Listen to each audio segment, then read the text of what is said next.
Buongiorno cari amici, benvenuti. Io vi saluto insieme alla mia mascotta, alla mia portafortuna, la mia gatta Sofì. Guardate quanto è bella, guardate come le piace farsi cullare. Allora, Sofì, vuoi salutare i nostri...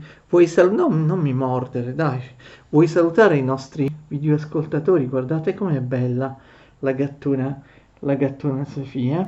Allora, Sofì, questa volta mi devi infondere più coraggio del solito e mi devi augurare più fortuna del solito perché il compito è difficile. Parliamo degli ottomani, parliamo della storia militare dell'impero ottomano, battaglia dopo battaglia, conquista dopo conquista, sultano dopo sultano. Non è una cosa facile. Io cercherò di indicarvi tutte le località importanti, quelle delle battaglie, dei trattati di pace, cose del genere, su una grossa cartina geografica, la vedete, dei Balcani e dei territori vicino ai Balcani, compreso ovviamente l'Anatolia, da cui l'avventura degli ottomani, la conquista degli ottomani parte, e cercherò di indicarvi ogni volta su questa cartina geografica appunto i nomi significativi. Vedremo se ci riusciamo. Sofì vuole andare, facciamo fare un bel saltello, la salutiamo, vedremo se ci riusciamo. Parliamo quindi, attenzione, soltanto della storia militare dell'impero ottomano. Ne parliamo in dettaglio, più in dettaglio rispetto a quello che abbiamo detto nelle scorse lezioni sull'impero ottomano. Però nelle scorse lezioni sull'impero ottomano noi abbiamo parlato dell'impero ottomano in generale, sia pure in maniera abbastanza sintetica, quindi abbiamo parlato anche dell'organizzazione dello Stato, dell'esercito, della personalità dei sultani, dell'economia, della mentalità, della religione, di tanti aspetti dell'impero ottomano, non soltanto le battaglie, le conquiste o anche le sconfitte e così via. Quindi attenzione che in queste video lezioni invece ci soffermeremo proprio sulle battaglie, cioè parleremo soltanto della storia militare degli ottomani, dell'espansione da parte dell'impero ottomano. Allora, gli ottomani sono presenti più o meno in tutta l'Anatolia nel 1300, all'interno ovviamente dell'impero romano d'Oriente, dell'impero bizantino che possiede a quella data l'Anatolia. Di fatto intorno al 1300 succede che pezzi dell'Anatolia vengono persi dall'impero bizantino e vengono conquistati dai turchi ottomani e sorgono numerosi principati. Quindi attenzione, quelli che oggi chiamiamo turchi ottomani conquisteranno poi tutti questi altri principati turchi, però diciamo che intorno al 1300 gli ottomani rappresentano, capite, soltanto una di queste piccole entità politiche all'interno dell'Anatolia. Vi sono tanti altri principati turchi. Poi tutti questi turchi prenderanno il nome di ottomani perché appunto la tribù degli ottomani sottometterà all'interno dell'Anatolia le altre tribù turche.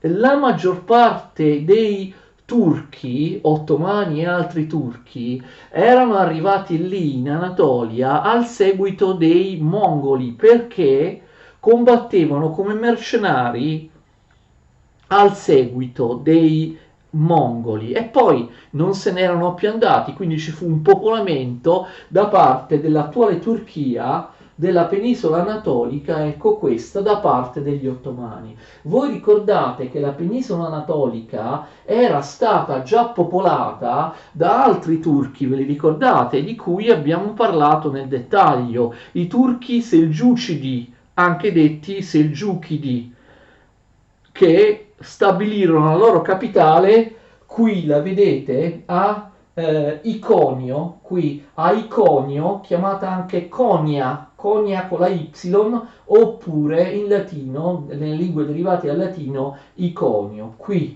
vedete, era la capitale dei turchi selgiucidi. I turchi selgiucidi, come abbiamo detto in altre lezioni, alla fine del 200 cessarono di esistere politicamente perché furono sconfitti e inglobati.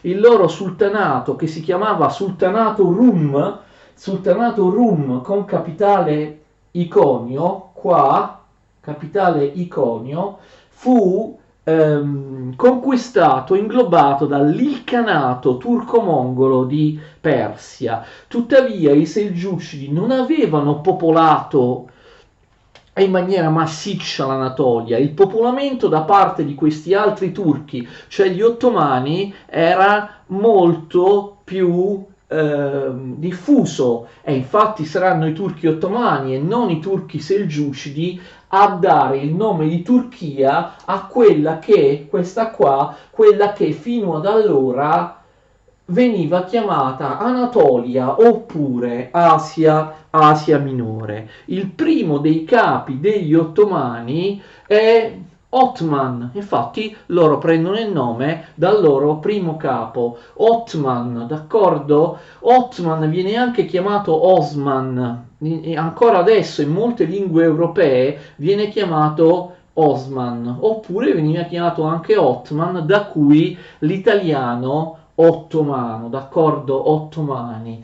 Il sultano Otman, con precisione in turco Utman, però appunto veniva anche pronunciato Usman. Io adesso non conosco il turco. Utman veniva pronunciato anche Usman, quindi Utman oppure Usman, che poi sono diventati anche Otman oppure Osman.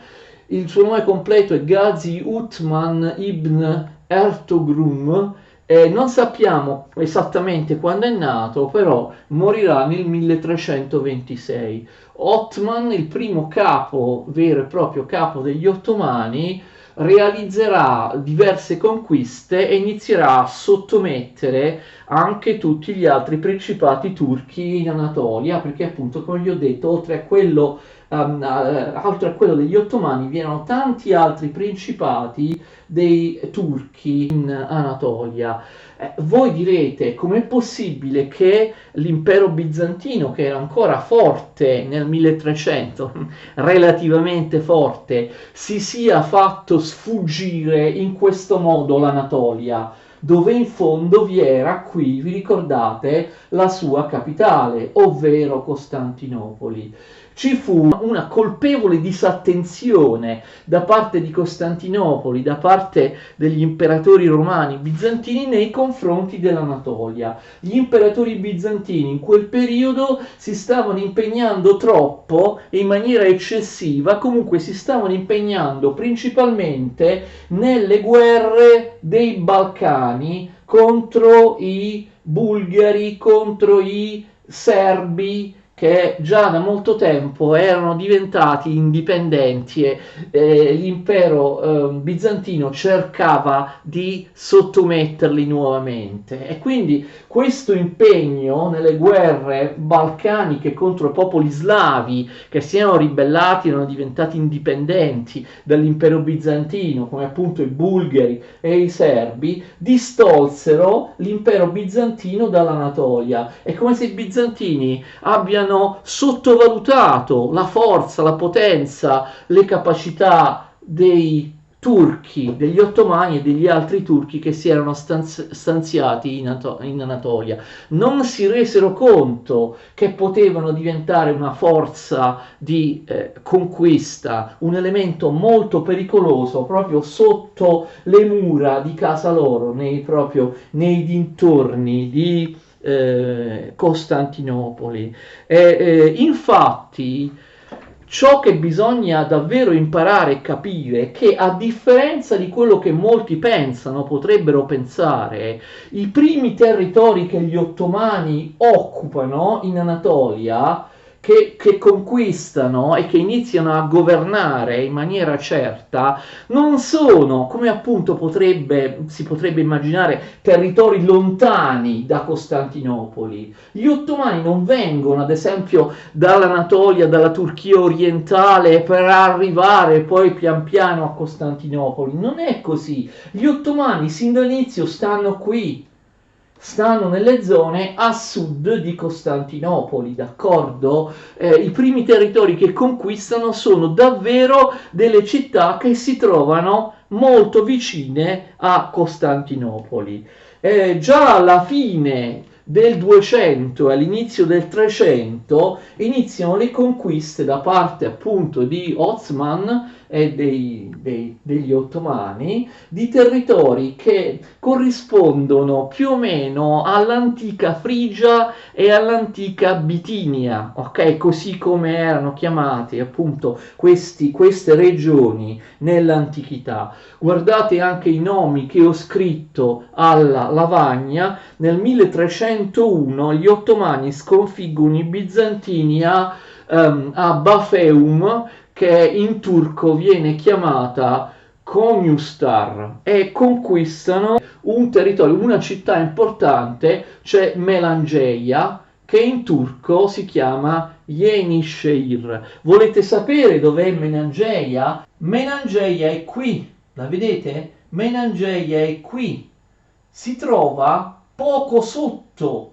Istanbul, quella che diventerà Istanbul, poco sotto Costantinopoli. Nelle cartine moderne, come in questo caso, viene chiamata Istanbul. Era Costantinopoli la capitale dell'impero bizantino. Melangeia non è un posto che si trova, capite, lontano dalla capitale Costantinopoli, si trova proprio a sud di Costantinopoli. Quindi i primi territori, ripeto, che i turchi ottomani conquistano sono territori immediatamente a sud della capitale dell'impero romano d'Oriente, Costantinopoli. Nel 1326 Othman e gli ottomani conquistano Brussa nell'antica Bitinia, che diventa per il momento la loro capitale. E Brussa non è molto lontano, Brussa, che viene anche chiamata Brusa con una S, oppure Bursa. Vedete qui, Bursa è immediatamente a ovest di Melangeia, ok?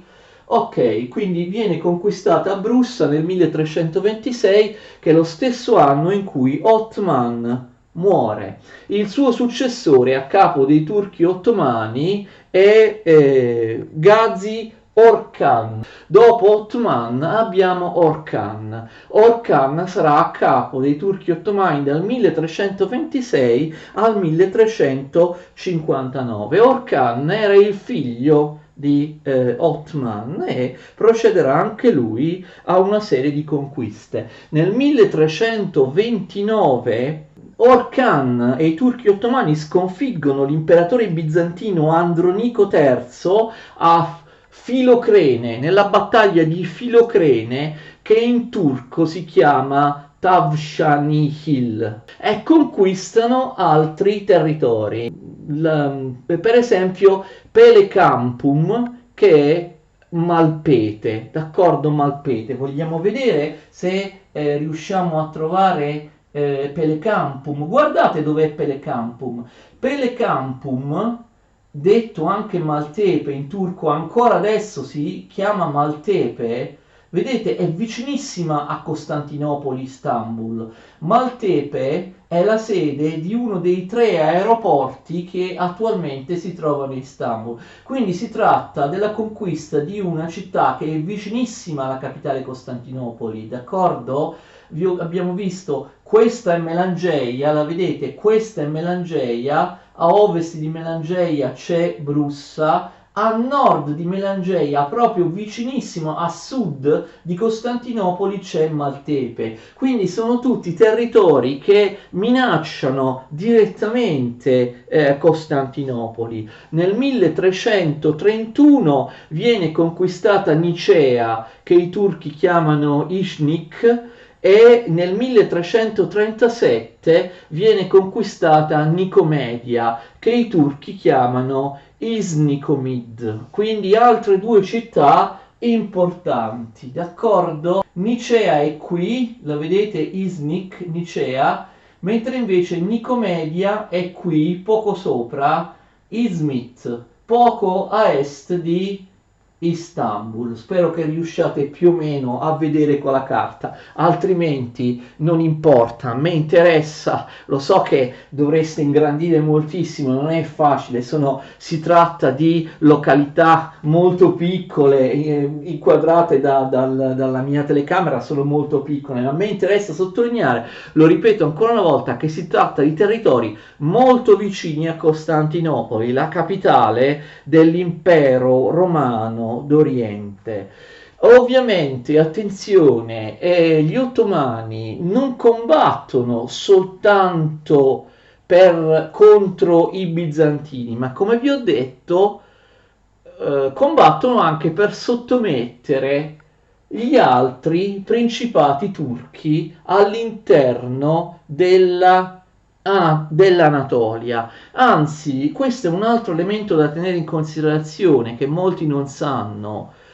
Per sottomettere tutta l'Anatolia, tutta quella che loro stessi chiameranno Turchia dal nome del loro capostipite militare, d'accordo, Ottoman, che era a capo appunto della tribù dei turchi. Ma prima ancora di conquistare e di sottomettere tutta l'Anatolia, cioè tutti i turchi dell'Anatolia, gli ottomani sconfissero più volte sia i bizantini sia, come vedremo, i popoli slavi del continente, ok, dei Balcani. Cioè prima gli ottomani sconfiggono e conquistano molti territori dai bizantini e poi passano sul continente, conquistano molti territori dai popoli slavi, dai bulgari, dai serbi, dai greci, e soltanto in un momento successivo riusciranno a sottomettere tutti gli altri turchi della Anatolia. In particolare ci sarà un principato turco che qui è fuori pianta perché si trova nell'Anatolia orientale, non è compresa in questa carta geografica, quello dei Karamani. In realtà gli ottomani ci impiegheranno circa 150 anni per sottomettere i turchi Karamani nell'Anatolia orientale, che daranno loro sempre molto fastidio. Quindi succede che gli ottomani sottomettono gli altri principati turchi in Anatolia. Per il momento non riescono a farlo con i Toromani, però iniziano a farlo a partire dal principato di Carasi in Misia, che vi ho scritto qua, Carasi. Carasi, attenzione, in Misia è qui. Le due principali città del principato turco di Carasi sono Balıkesir e Bergama, d'accordo? Qui vedete Balıkesir e Bergama, questa è la Misia, quindi sono territori che si trovano a sud-ovest rispetto ai primi territori che vi ho nominato prima, conquistati dagli ottomani. Quindi scendendo verso sud-ovest sottomettono questi centri della Misia. Ripeto, Balıkesir, che all'epoca si chiamava Karasi con la K, è il principato di Karasi. L'altra capitale del principato di Karasi era questo, Bergama. Poi procedono man mano a sottomettere anche gli altri, nel tempo a sottomettere anche gli altri stati turchi in Anatolia.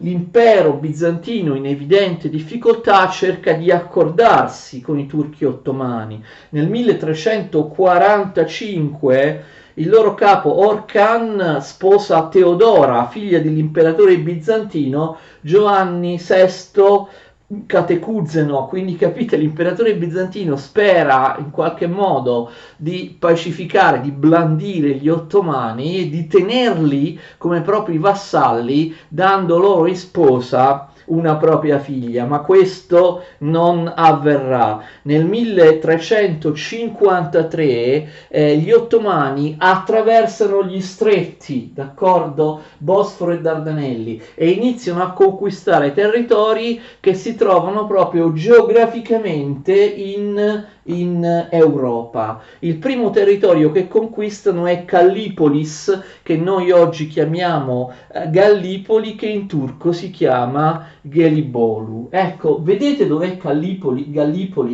Gallipoli si trova proprio oltre lo stretto dei Dardanelli, ok? Quindi lo stretto dei Dardanelli, il primo stretto, quello più vicino al mare Egeo, mentre invece Costantinopoli si trova, come sapete, sul secondo stretto, quello più vicino al Mar Nero, cioè il Bosforo, ok? Questo è il Bosforo, ok? Questo invece è lo stretto dei Dardanelli. Gallipoli si trova in Europa, ecco, basta attraversare i Dardanelli, tu dalla Turchia sei in Europa, e questa è la prima conquista, quella di Gallipoli. Ok, anche Orkhan muore, il nuovo capo degli Ottomani è Murad I, che regna dal 1359 al 1389 ed è il figlio di Orkhan, d'accordo? Murad I realizza numerose conquiste in Anatolia, sottomette altre tribù turche in Anatolia, conquista Ankara, ok, qui Ankara che è tuttora, come sapete, la capitale della Turchia, conquista il principato di Hamid, che è fuori pianta e più ad oriente non ce l'abbiamo qui, e conquista, attenzione, anche una città importante che invece si trova sul mar Mediterraneo a sud-est della Turchia, la vedete qui, la città di Antalya con la Y. Poi, attenzione, nel 1360, sempre sul continente, viene conquistata Demotica, capite? Gallipoli è qua, Demotica invece è qua, quindi vedete, gli ottomani iniziano a muoversi verso nord nella zona dei Balcani. Demotica appartiene attualmente alla Grecia. E poi che succede? Succede che dopo Demotica, attenzione, nel 1361, fate molta attenzione, qui lo vedete, Adrianopoli, che in turco si chiama Edirne, qua.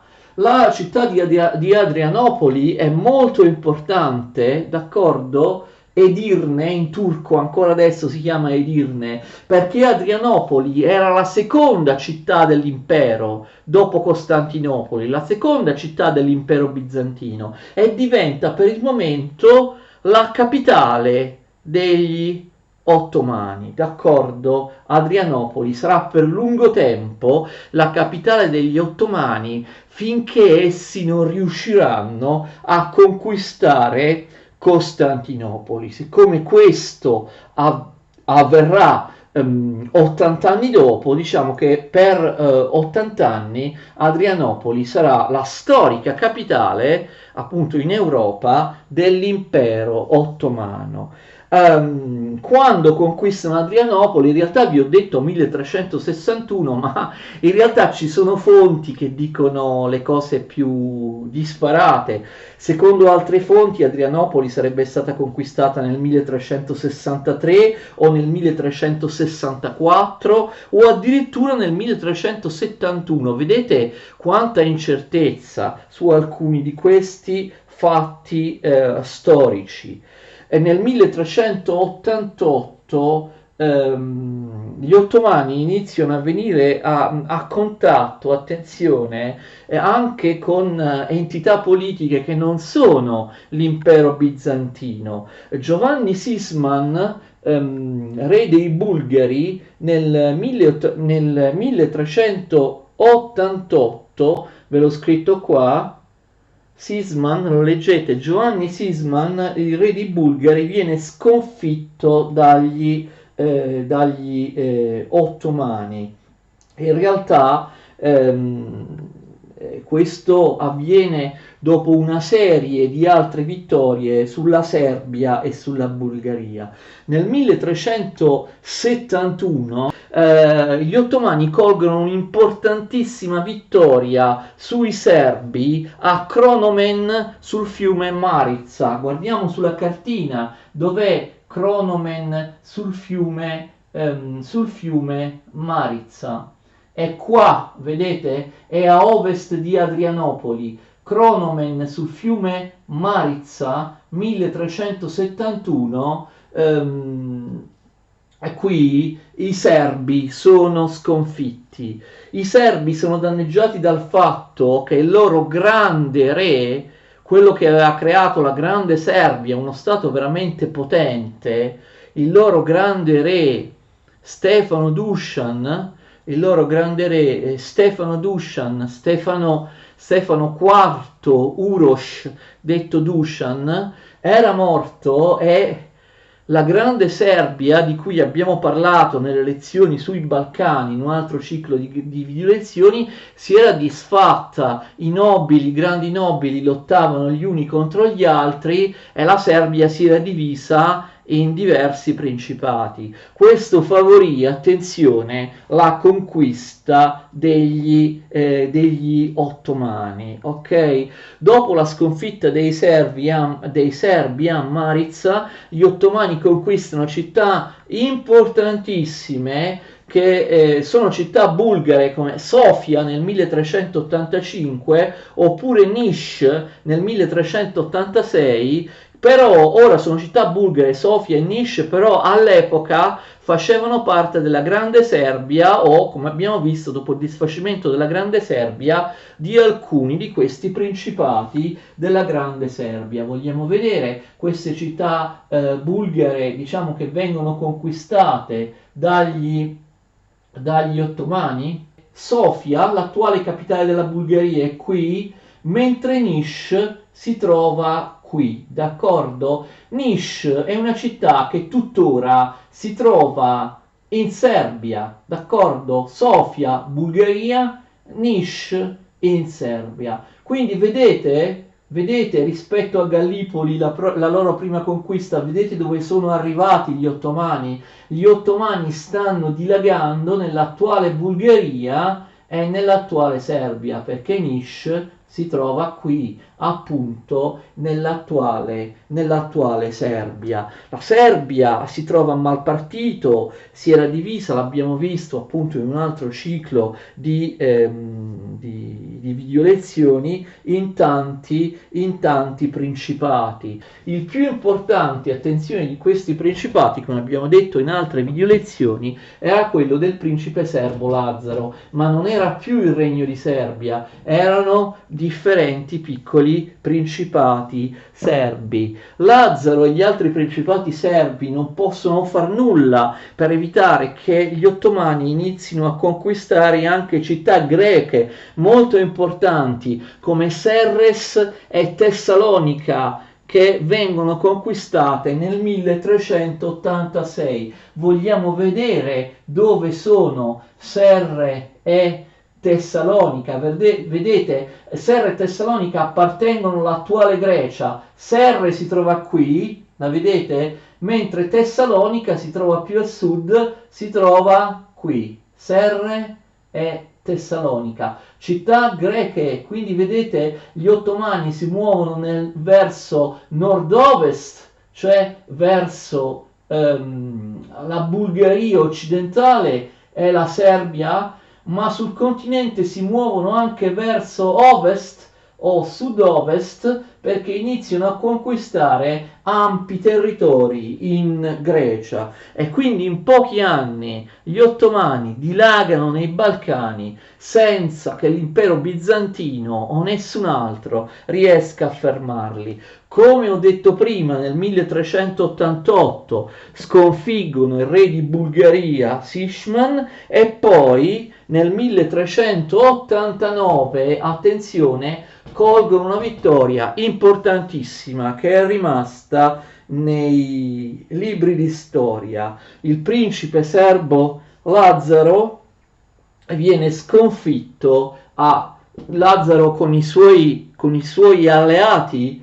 Con Lazzaro, principe di Serbia, combattono anche ovviamente altri serbi, ma anche, attenzione, c'è un contingente di bosniaci del re Tverko I di Bosnia, perché all'epoca anche la Bosnia stava diventando uno stato molto grande, si stava espandendo più a nord nei Balcani. Kosovo Polie è la famosa sconfitta che tuttora brucia nella memoria dei serbi, soprattutto di quelli più nazionalisti, ma di tutti. Kosovo Polie si trova, ovviamente, lo dice lo stesso nome, nell'attuale Kosovo, che ora il Kosovo, sapete, vuole rendersi indipendente dalla Serbia, però prima il Kosovo era un territorio serbo, cioè nell'epoca, nel periodo in cui stiamo parlando, era un territorio serbo. Vedete, Kosovo Polie si trova qui, ecco.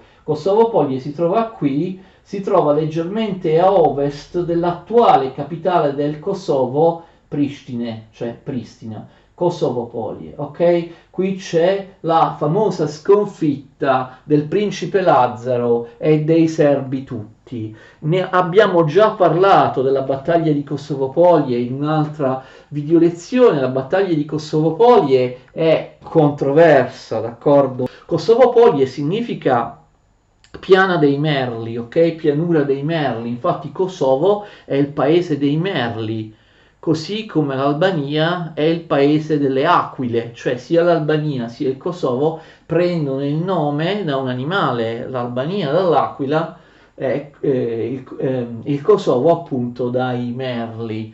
Si diffonde dappertutto, anche in Occidente, la falsa notizia che i cristiani, i serbi e gli altri alleati cristiani abbiano vinto la battaglia, ma si tratta di una falsa notizia perché?